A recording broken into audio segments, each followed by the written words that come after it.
It's your first time, I know this is not an accident that we are here right now watching this online service because I know the Lord has something good in store for you. May plano ang Panginoon, kapatid, kaya hindi ito aksidente. So, before we begin, why don't we all rise? Tumayo po tayo.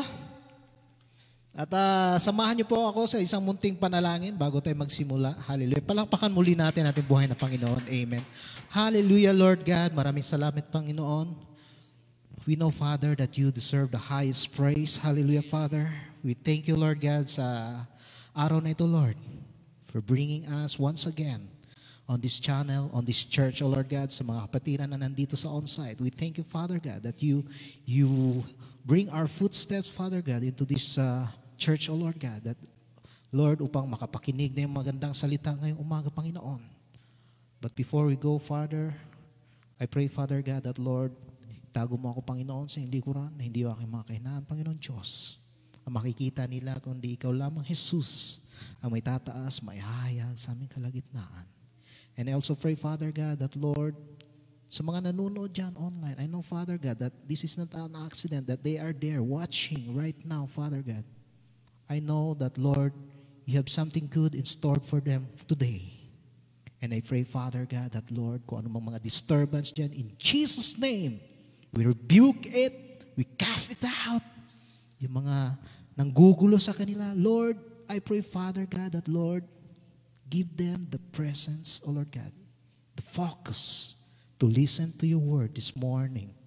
And I pray, Father God, that, Lord, yung salitang ibababa mo ngayon, Panginoon, na ito, Lord God, ay yung i-bless. You'll bless the preaching of your word today. Na, Lord, I pray, Father God, na hindi tumanakaw ng kaaway. That, Lord, I pray, Father, na ang salitang ito, Panginoon Diyos, ay magagamit namin sa pang-araw-araw namin pamumuhay bilang Kristiyano. Because I know, Father God, that your word is alive. O Lord God, ito ay buhay, Panginoon. It is the same yesterday, today, and forever. Hindi ito nagmamaliw, hindi ito nagbabago, Panginoon. Hallelujah. Kay Lord God, maraming salamat, Panginoon Diyos. Bring you back all the glory and the highest praise. The mighty name of Jesus Christ, and all the saints will say, Amen, Amen, Hallelujah. Let's all sit down. Praise God, and good morning. Hallelujah. So, it's still February, kaya I know this is not late. Nakakahabol pa rin tayo kasi nakapula ako, sinabayan ko ulit. Gaya ng sinasabi ko, sinasabayan natin yung ating February because this is Love Month. Amen. Kasi love month, dapat nating malaman ano ba talaga ang kahulugan ng pag-ibig. Kasi maraming mga tao, akala nila ang pag-ibig, siya na. Ito na ang forever ko. Amen. So, ang text natin for today, babasahin ko sa inyo mga kapatid. Kinuha natin siya sa Romans chapter 5 verse 8. Maganda ang verse na to. Because ang sabi dito sa verse, but God demonstrates His own love for us in this. While we were still sinners, Christ died for us. Di ba? Ang ganda. Romans chapter 5 verse 8. Ulitin ko sa mga late tuners dyan. But God demonstrates His own love for us in this. While we were still sinners, Christ died for us. Kaya ang title ng ating mensahe for today ay maganda. Pakibasa. Real love. Hallelujah. Amen. Pink na pink, ano? Pero hindi Lenny ito. Real love is God. Amen. Real love is God. Pero bago natin tatalakayin yung ating verse, konting survey muna tayo. Ilan ba dito ang naniniwala sa love at first sight? Kung naniniwala ka sa love at first sight, type mo dyan, Amen, ako. Amen. Hallelujah. So, naniniwala ka sa love at first sight, ang ilan ay hindi naniniwala, I know. Kasi sabi nila, lilipas din yan. Diba? Pero may ibang tao, naniniwala sila na pag nakita nila ang babae ito, eto na. Dali na, teke na. Sabi nga ng iba, teke na. Yari na. Amen? Kaya ito yung tinanong ko kanina, will love at first sight survive the first sight? Yan lang. Yeah? Kasi minsan, sabi mo, love at first sight eh. Ang tanong ko ngayon, pag nag-away kayo nung tao yun, will it survive the first fight? Pero may follow-up question siya, kapatid. Ang follow-up question niya, ang sinasabi rito, will love at first sight survive a better sight? Yun lang. Pag merong dumating na bago, sabi mo, ito na naman, mukhang nabighani na naman ako. Yan yung katanungan natin ngayong umaga, mga kapatid. This is the question that yung ating titingnan ngayong umaga. Amen? And the sad truth is, it won't survive. Yun talagang totoo. Hindi lalago yan. Kasi what is the Word of God says about love? Yung binasa natin kanina, balikan ko ha, wala na dyan, hindi na natin makikita. But God demonstrates His own love for us in this. While we were still sinners, Christ died for us. Sa scripture na binasa natin kanina, we will focus on 3 ideas. Doon na lahat, nilagay na lahat eh. Yung promise, yung command, nandoon na lahat. Maliit na verse, maaaring dinadaan-daanan lang natin yun kanina o nung makaraang araw. Natakil din natin to sa ating Bible study. Kung hindi nyo naalala, hindi nyo nakakalimutan. Si Ate Jem yata yun, di ba? Yung sa mga sin, di ba? Natakil din natin yun. Amen? And we will understand the real love or biblical love at hindi yung love na parang worldly. Kasi may biblical love, may worldly love. Sa mga hindi nakakaintindi dyan, kasi sa worldly love, sige, mamahalin kita, pero, gaya nga ng sinasabi ni Coach Jeff, mamahalin kita, pero, because, despite of, di ba, naalala nyo, parang connect yung ating mga mensahe. So, kung tanungin kita, what is love? Anong picture ang pumasok sa iyong isip? Marami tayong sagot, tama ba?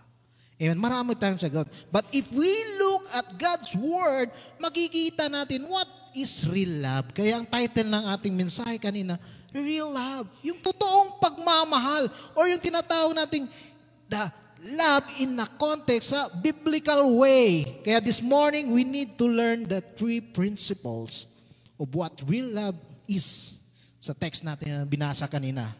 Amen? But before we do that, we need to know that during that time, ito, balik na naman tayo. Sa New Testament, pag sinasabi mong love, kapatid, sa ngayon, pag sinasabi nating love, one word lang, sa English word, isa lang, love eh.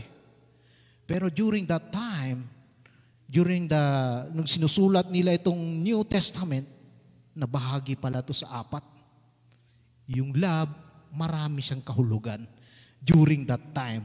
But, 3 doon, nasa context ng Bible. Yung isa doon, wala siya sa context ng Bible, pero ginagamit siya during that time sa kanilang community. So bear with me. Amen? The first type of love, ito, konting introduction para malaman natin ano ba yung pagmamahal na nakikita mo kay sister ngayon, o ano ba yung pagmamahal na nakikita mo ngayon sa iyong brother, or ano ba yung pagmamahal na nakikita mo ngayon sa iyong asawa, sa may mga asawa dyan. Number 1, ang sabi dito, 4 words of love in the Bible. First word, mukhang naghang, ang sabi niya dyan, eros, type of love. O yung tinatawag natin sensual or sexual love. Ito yung mga love na pinapakita ng mga magkasintahan, magkasing irog. Nakaka-relate tayo. Hindi na tayo bata. Alam na natin yan. Anong love yun? Amen? This love is the love yung ginagamit na to procreate. Amen? Na magpaparami. Amen? And ang pangalawang love na tinatawag dito ay yung tinatawag na philia. O yung filial love. Ito yung love ng friendship, brotherhood, sisterhood, o yung tinatawag natin BFF. And one example of this is si Moses and Aaron. Tama ba? Si David at saka yung best friend niya, si Jonathan, si Paul and si Silas. Pwede rin sabihin natin si Brother Rimel at si Brother Jeffrey, BFF. Yan! May mga BFF tayo, tama ba? Yan. Kaya kung may BFF ka, na mahal mo, mula nung maliit pa kayo hanggang lumaki na kayo, yung walang ibang nahalo, kundi friendship lang, brotherhood or sisterhood, yan yun. Philia love. Tapos, ito, yung pangatlo, wala siya sa Bible, mga kapatid, hindi siya na nagamit sa Bible, pero nasa society na ginagamit o sinasabi nila during that time ay yung tinatawag nating storge. Storge type of love o yung tinatawag nating family love. Yung pagmamahal ng anak ng tatay sa kanyang anak, yung pagmamahal ng uncle sa kanyang nephew, yung pagmamahal ng apo sa kanyang lolo, storge. Storge type of love. And ang panghuli, mukhang alam na natin to, yung tinatawag nating agape. Sa hindi nakakaalam, ito yung agape type of love, yung panghuli na palaging inuulit-ulit sa Bible. It is the kind of love that is selfless, sacrificial, unconditional. Amen? Now, here's the question. If we look our text kanina sa Romans chapter 5, verse 8, eto may papremyo. Load. Gcash. Anong type of love ang nandoon sa binasa natin kanina? Kahit na hindi ka matalino, alam na natin. Di ba? Agape! Amen? Yes, it's agape love. Because God demonstrates His selfless, sacrificial, unconditional love. Amen? And by the way, the other categories of love are valid and biblical in certain context. Kaya nga sinabi ko kanina sa inyo, yung tatlo nagamit siya doon eh. Are we following? Kaya dapat hindi tayo mawala. Amen? So meron ka ng apat na vocabulary ngayon. Agape, storge, philia, saka yung eros type of love. So are we ready? Ito na, sisimulan na natin yung ating text. Number 1, that if we know that this is the real type of love, meron siyang 3D. Kung mahilig ka manood ng 3D na TV, ito 3D type of love. Ang una, ang sinasabi doon, real love is, basahin natin, demonstrated. Amen? Our text said, but God demonstrated His agape love. But God demonstrated His own love for us in this. Amen? Ibig sabihin mga kapatid, there is a demonstration of sacrificial, unconditional type of love. Amen? Think of it like this. Sino ba nakapupunta sa mall?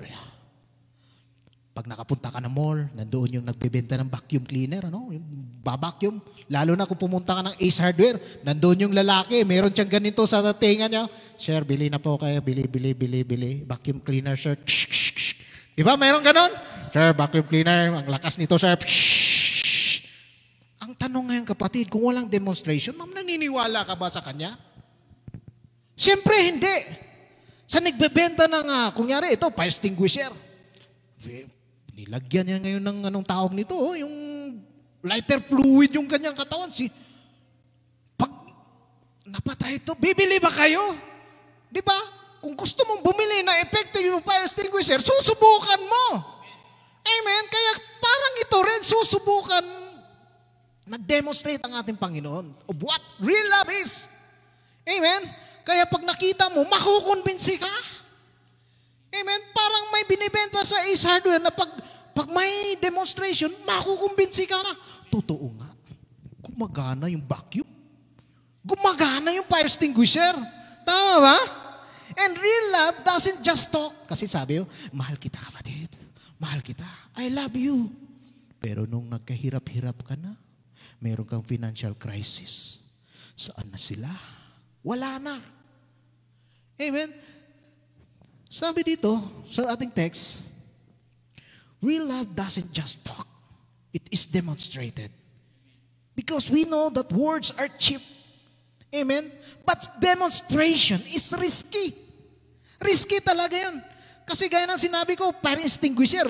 Sinilaban mo ngayon yung, paano kung hindi tumalab yung fire extinguisher? Panis pala, expired. Risky, di ba? Yung demonstration is risky. Amen? Real love takes a risk. Dapat merong risk that could be painful. Kaya sa mga magkasintahan dyan, magkasing irog, they risk. Nagbibigay sila ng flowers. Nagbibigay ng tsokolate, they risk. Kasi kahit na alam nilang mukhang hindi ako sasagutin ni Sister Love, I will take the risk. Tama ba? Because if you really love that person, you should take the risk kasi ganun naman talaga ang totoong pagmamahal. Tama ba? Amen. Type mo dyan kung amen, kung totoo. The question is this. Does this guy or girl who think they love you, is there a demonstration of sacrificial love? Meron ba? Sa magkasintahan, sa malayo, hindi naman siguro magagalit si Brother Rimel, no? I-example na lang natin kasi medyo close sila ng kanyang girlfriend. So dapat merong sacrificial love. Taking a risk that could be painful. Maaring sabihin nila, ano ba, papagawa na tayo ng bahay. Magne-negosyo na tayo. Siyempre, kung totoong mahal ni Brother Remel, sige, go. He take the risk. Kasi maaring ito na ba ang pinapanalangin niya o maaring hindi pa. You take the risk. You take this one step there. Amen? Kaya kung nagmamahal ka kapatid or maaring meron ka ng asawa, take the risk. Iwan mo ang iyong pamilya sa Pilipinas kasi mangingibang bansa ka. Tama ba? You take the risk. You demonstrate ka eh. That's real love for the future ng iyong mga anak. It is demonstrated. Hallelujah. So, God did. Tama ba? God did. God demonstrated His love by risking and sacrificing everything. In what way? Basahin natin sa ating verse dito sa John chapter 3 verse 16 hanggang 17. Ang sinasabi rito mga kapatid sa John chapter 3 verse 16 hanggang 17, mukhang naghang yung ating slide. For God so loved the world that He gave His one and only Son, that whoever believes in Him shall not perish, but shall have eternal life. Pero ipagpatuloy natin sa verse 17, ang sinasabi niya rito, yan, verse 17, for God did not send His Son into the world to condemn the world, but to what? To save the world through Him. Hallelujah. Kaya ganun kakamahal na ating Panginoon. Real love is demonstrated through His Son, Jesus, who died on the cross. That's how you will know, totoo nga yung pagmamahal ng Panginoon. Kaya if you are still not believing na mahal ka ng Panginoon, this is the time. Because He saved you. Not to condemn you of your sins, pero alisin ka dyan. Amen. He gave His one and only begotten Son. It is willing to sacrifice. Amen. The demonstration was costly. Ang buhay ng kanyang nag-iisang anak. Madali lang. Di ba? Number one, sa 3D, God is demonstrated. Ang pangalawa, eto, real love still loves despite imperfections and failures. Dito mukhang marami ang sanamasablay. How? Paano ba? Real love still loves despite imperfections and failures. Paano ba? Ang ganda oh. Wow. Paano? While we were still sinners. Hallelujah. Ang ganda ng promise. While we were still sinners, minahal ka natin, Panginoon. Amen? Even if you don't deserve that love, amen? Even if we are not worthy of love, yet, He still came for you and me.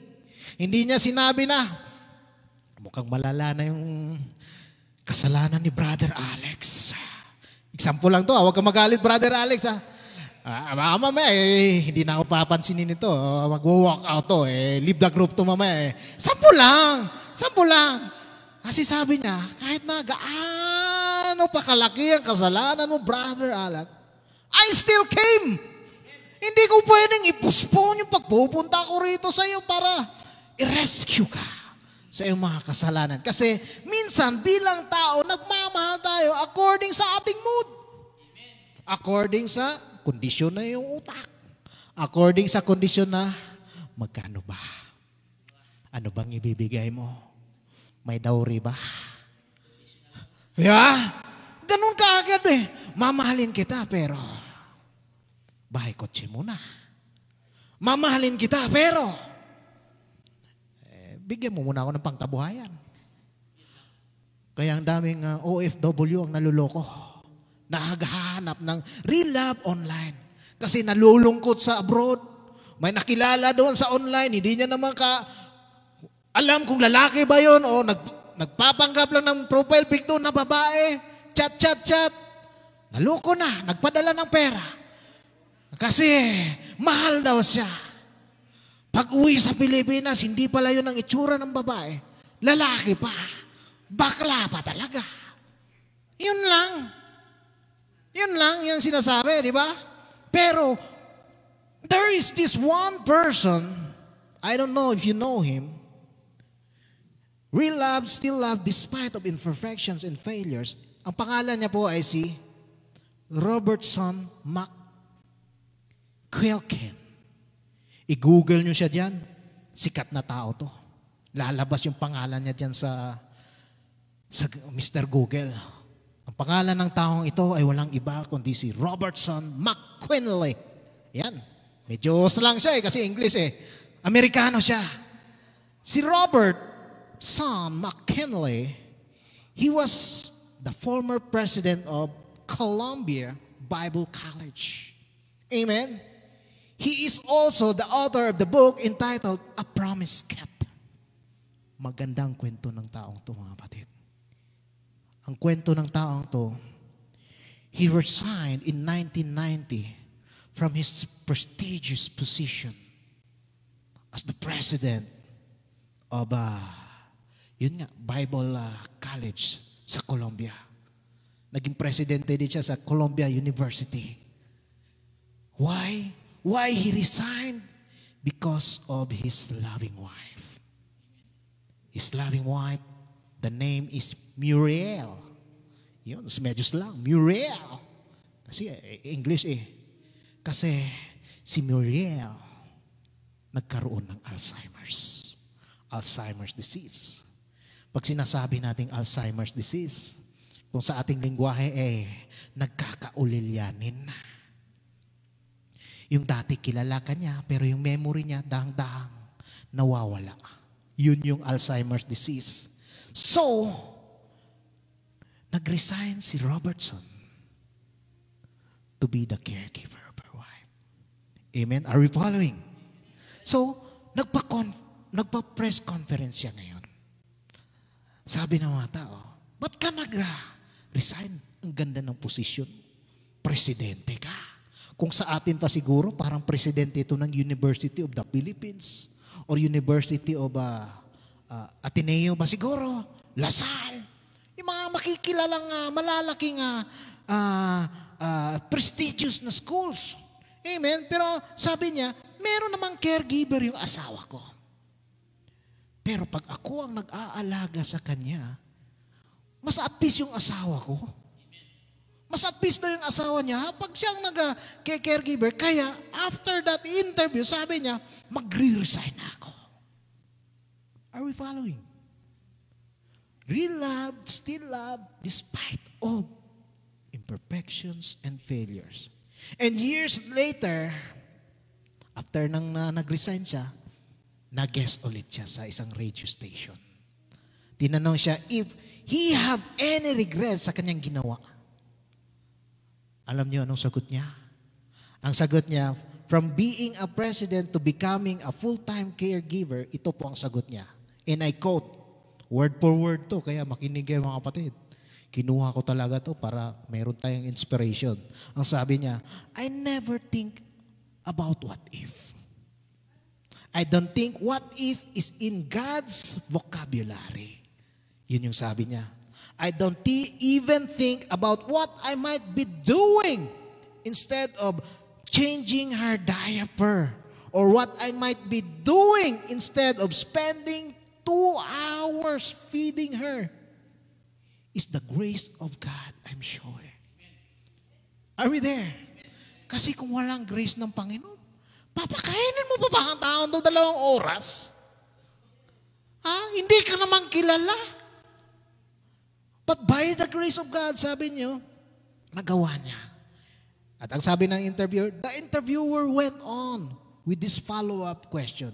Do you ever think about what you might have given up in order to care for her? Naisip mo ba yung give up mo para lang sa asawa mo? Naisip mo ba?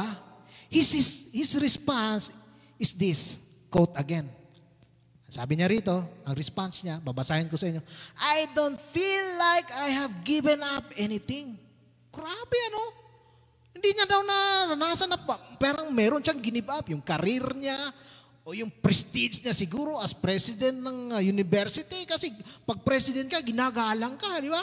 Hindi niya pag sinasabi mong caregiver, mukhang tagalinis ng puwet, tagaligpit ng hinigaan ng mga ulilyanin, di ba, ng mga matatanda. Amen?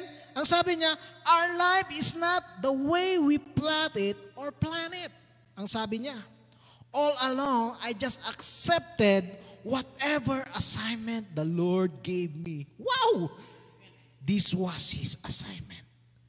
Ito na yung assignment, yung pag-care ng asawa niya. I know I'm not supposed to have that kind of reaction.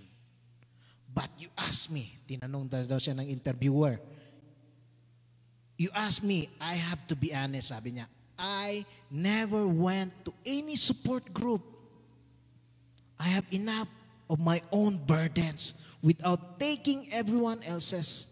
Kasi minsan, pag meron kang ganito, sabi mo, punta tayo sa support group. Baka lalakas ka doon. Baka kasi nanghihina ka na. Di ba? Amen? Uso yan sa Amerika, yung support group. Kaya sabi niya, marami na akong burden eh. Kasi kung pupunta pa ako doon, baka yung burden nila, akuin ko pa. Sabi niya, sometimes I have expected invitation to speak. Meron daw siyang mga speaking engagement with those group. Pero there are a lot of angry people. Marami ng taong galit doon sa mga grupo na yon. Amen? They are angry to God for letting this happen. Naggalit daw sila sa Panginoon. And they say, why me? Ganun kaagad ang sagot eh. Why me? Ang tanong pala, they are angry for the one they care for. Galit sila, ba't pinaparusahan mo ako, Lord? Bakit ko aalagaan ang taong ito? Ito ba yung parusa sa akin? Di ba, ganun kaagad tayo eh. Parusa ba ito, Lord? Amen? So, ang sabi niya, so why me? They are angry for the one they care for. They feel guilty about being angry because they can't explain why they are angry at them.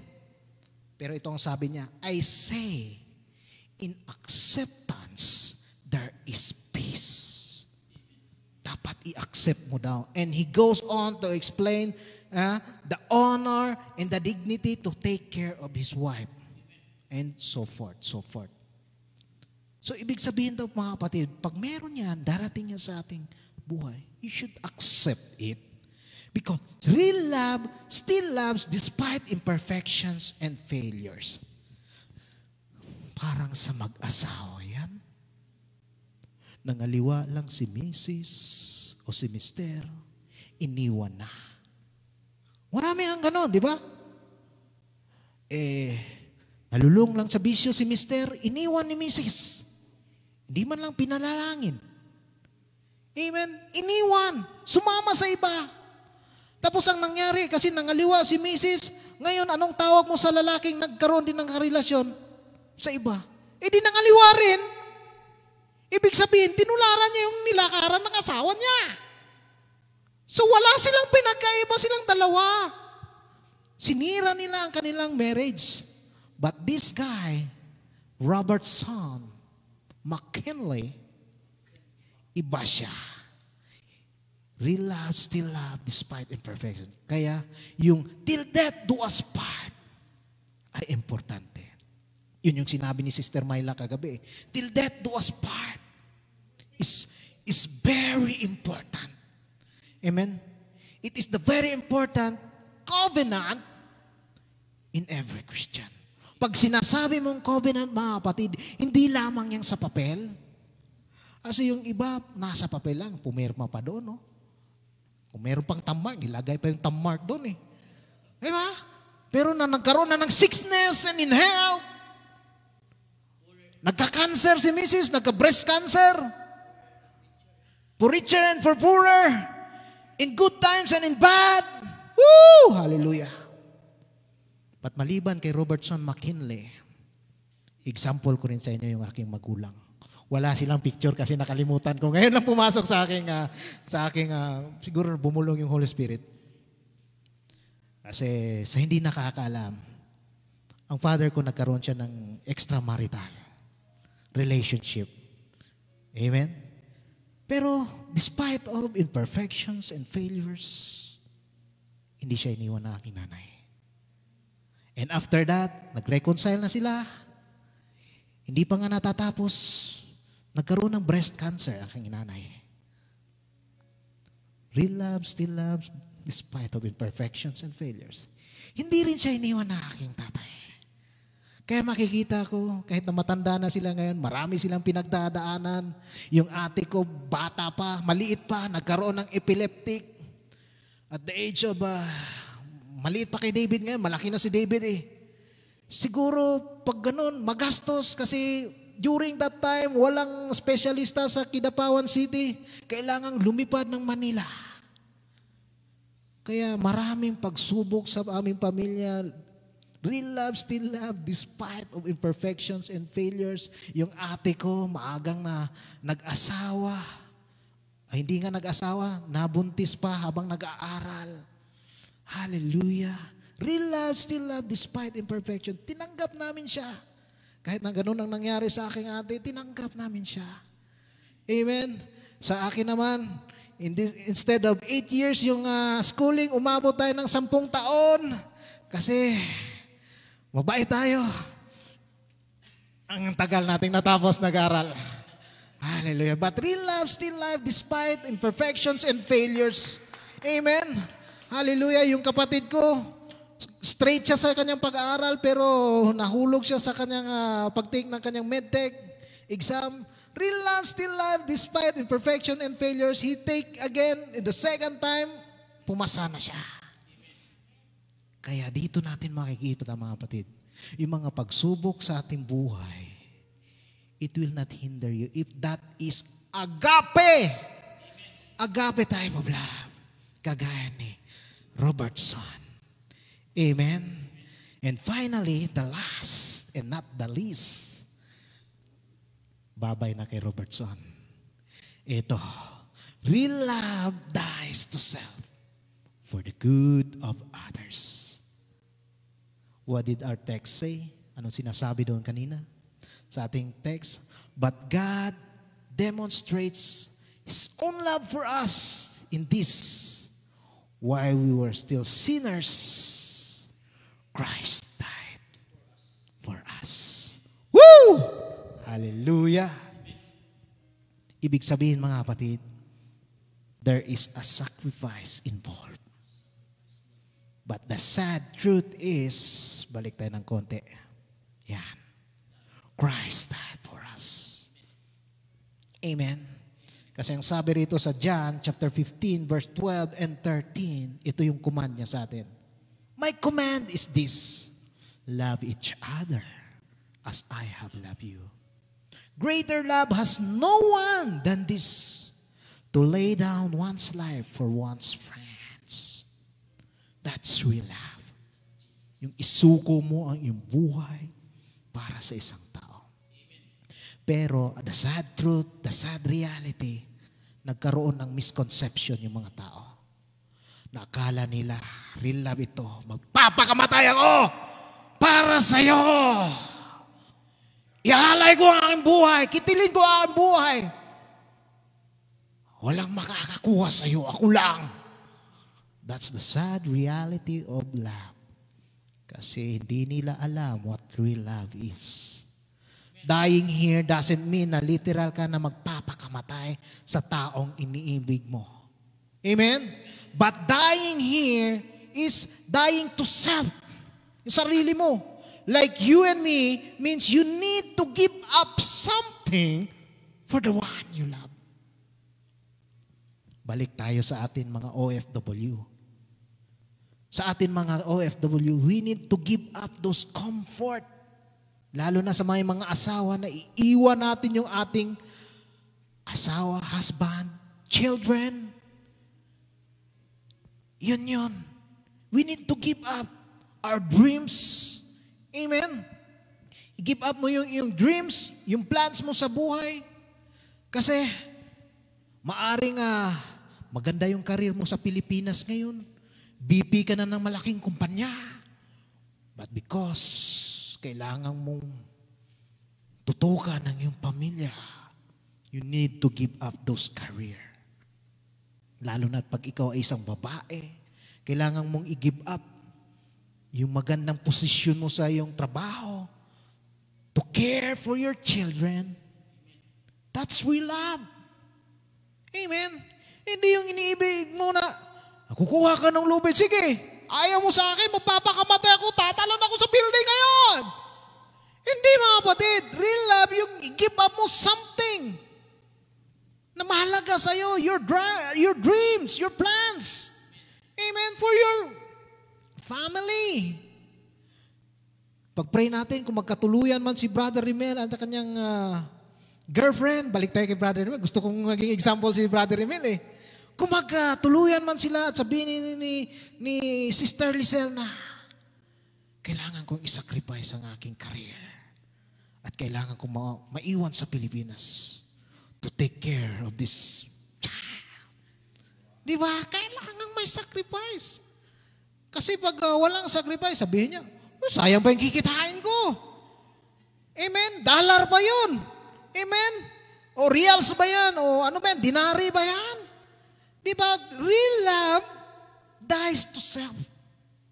Amen? Madali lang yun namang mensahe eh. Amen? Everything that you thought your life would be just to be with that person. Naakala mo dati, maging milyonaryo ka. Eh. Paano ka maging milyonaryo ngayon? Meron ka ng 4 na anak na pinapagatas. Siguro nung single ka, ang ganda ng kitaan, no? Di ba? Ang ganda ng daloy ng patubig natin, no? Yung refilling station, no? Oh, bali yan. Brother Jeff naman, sample ngayon. Amen? Namatay yung kanyang ambisyon na maging milyonaryo sa sarili niya. Kasi sabi niya, bibigyan ko ng negosyo tong aking pamilya. Para pagdating ng panahon, hindi na to aasa sa akin. Yun! Praise God! Amen? Real love, sacrifice. Kasi kahit na walang makain si Brother Jeffrey dito, kahit na nagkukops na lang siya, kahit na birthday niya, barbecue chicken na lang kinakain niya, para lang mai-remit yung mga kailangang babayaran doon. Woo! Hallelujah! Real love dies to self, mga kapatid. Hallelujah. That's agape love. For the good of others. Hindi yung love na sakim. Sarili mo lang ang iniintindi mo. Hindi ganun palang love. Amen? Hindi yung conditional. Because if you really love that person, dapat alam mo yung agape type of love. That it is sacrificial, hindi self-centered na puro ako na lang, ako. Amen? Something has to die para sa real love. And if you really love that person, it will die to self for the benefit of that somebody na minamahal mo. Amen? Kaya balikan natin yung ating question kanina. Ito yung question natin kanina. Diba? We started with this question before we start. Will love at first sight survive the first fight? Amen? I think it all depends of what kind of love we are talking about. Depende yan eh. It will survive. Kung eros yan, ito, kasi girlfriendin ko to eh. Sa mga single dyan, girlfriendin ko to eh. Eros yun. Tama ba? Eros yan, yung mga pagmamahalan na magkasintahan, it will survive. Pero, will love at first sight survive a better sight? Pag dumating yung ibang babae, wala na. O yung ibang lalaki, pag dumating ko na, wala na. Mas gwapo eh. Laglag panty ko. Ano? Ganun kagad ang kwentuhan ng mga, ganun kagad mga kwentuhan ng mga singles eh. Laglag eh. Gwapo eh. Tall, dark, and handsome eh. Laglag. After 3 months, lumulubo yung tiyan. Diba? Will love at first sight survive a better sight? It depends. If it is agape love, it will last. Pag pinag-pray mo yan, agape yan, it will last. Amen? Pero pag eros yan, siguro hindi. O pag sinasabi natin philia, hindi rin. Kasi may mga BFF na ngayon, mortal enemy na. Mukhang may kilala tayo niyan. Dati, ganito sila. Nung wala nang nga pera sa BFF, ang layo. Buti akong ganon. Ganon pa nga, oh. Ganon na nga eh. Ganito, pilipit pa, oh. Pilipit. Ngayon, ganon na. Lumayo. Amen? Maaring storge man yan. Pero hindi natin maiwasan. Meron talagang tampuhan sa pamilya. But God will restore them. Kaya huwag tayo mag-alala kung meron kang tampuhan sa nanay mo, tatay mo, o kapatid mo. Mukhang may kilala tayo doon na nagkatampuhan sila ngayon ng kanyang magulang. Pag-pray natin yan. Amen. It will restore you. Ika nga, time heals. Sa Ecclesiastes chapter 3 verse 1, in everything there is a season. Amen. So, what really matters is not how many times, ito na, so whether it is love at first sight or a developing relationship, mga kapatid, it is not how many times you look for the Mr. Right or Mrs. Right. O, siguro, ano? But what really matters is it agape love? Yun lang naman eh. Ngayon, mayroon ka ng vocabulary, may agape love ka na. Mukhang dati, hindi mo kilala sino agape. Amen? Because this is the only love that will last. It's the kind of love that God gives us. And the kind of love that He expects us to give as well. Amen? Hindi ibig sabihin na ibinigay ng Panginoon yung agape love niya, ay hindi mo rin i-share yun. Kaya dapat wag tayong maramot. Amen? Hallelujah. Let's all stand. Hanggang doon lamang. Medyo maganda sana, pero isang verse lang yung ating diniktik ngayon. Yung iba, pang palaman na lang. Amen? Kasi dapat nating malaman, mga kapatid, ang the 3 Ds of love. The 3 Ds of love, if you want real love, kung agape love yan, you should know the 3 Ds of love. Number 1, it is demonstrated. There is a demonstration. Pangalawa, real love still loves despite imperfections and failures. And ang panghuli, real love dies to self. Amen? Let's all bow down our heads in prayer. Hallelujah, Father God. We thank you, Lord, for this wonderful message, O Lord God. Because we know, Father, that this February, O Lord God, is a love month. Pero maraming Panginoon ang naliligaw ng landas. Naghahanap ng pagmamahal sa makamundo. Hallelujah. But thank you, Father God, that you save us from our sins, that you, Jesus, died for us. And we found that love, that sacrificial, unconditional type of love, that agape love. Hallelujah. We thank you, Lord, for revealing us this verse today in Romans chapter 5, verse 8, that you demonstrated your love for us despite, O Lord God, that we are sinners, yet Jesus died for us. Hallelujah. Lord, I pray din, Father God, sa mga nanunood online. Hallelujah. We thank you, Lord God, that dahil nandyan sila, Panginoon, you speak to them today, Father God, through your word. I pray, Father God, that, Lord, selyuhan mo, Panginoon, ang salitang ibinaba ngayon sa aming harapan, that, Lord, hindi ito manakaw ng kaaway, O Lord God. And I pray, Father God, that, Lord, now that we are enlightened, Father God, about what real love is, that, Lord, hindi ito mananatili sa amin, but we will spread love, Father God, through others also. Gaya nga ng iyong command sa John chapter 15, that we should love one another as Christ loved us. Hallelujah. Kay Lord, maraming salamat ulit, Panginoon, for using me today as your messenger, as your mouthpiece, O Lord God. And I pray, Father God, that, Lord, thank you.